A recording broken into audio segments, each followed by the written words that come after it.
It was 7 p.m. on the 7th of October 2023, and I recorded a video update from Israel for Stand With Us. It's 7 p.m. here in Israel on October the 7th. I'm Michael Dickson for Stand With Us, and I want to quickly catch you up on what's been a terrible day. I look back on it now and it reminds me of those breaking news bulletins from the morning of 9/11.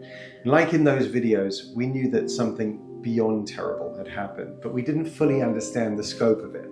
I say in the video, 100 Israelis have been murdered. And I know in that moment I thought 100 people, that's a massacre. The terrorists held Israeli families hostage in their homes and they've kidnapped them. As of now, over 100 Israelis have been murdered in cold blood. But that number wasn't even 1/10 of the innocents who were murdered that day. In the days to come, some things about that video became very different. The sheer number of the hostages, the number of the wounded. Then the confusion. People began posting up photos with phone numbers. Have you seen my son, my daughter, my brother, my sister?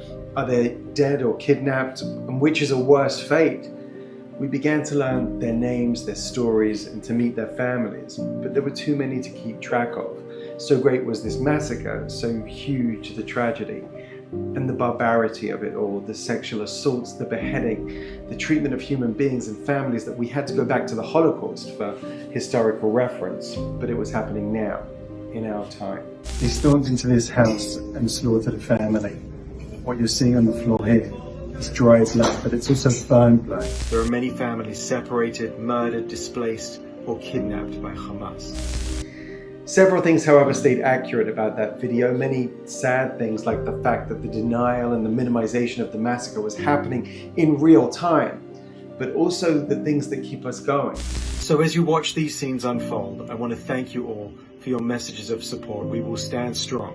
Even as Jews continue to observe Simchat Torah globally, we hear you, we feel you, and we feel our friends of all backgrounds and faiths from all over the world, and we appreciate your support. The feeling of unity within Israel and the diaspora, the support of our friends and allies around the world, and day after painful day, that motto, the Jewish people live, and our duty to stand strong against those who seek to defame us and even defame our dead is paramount.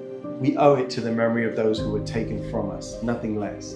And in the end, when the very worst was happening, we saw the very best of Israel. People ran and drove into danger and saved countless lives. Bravery, heroism, and resilience on a huge scale.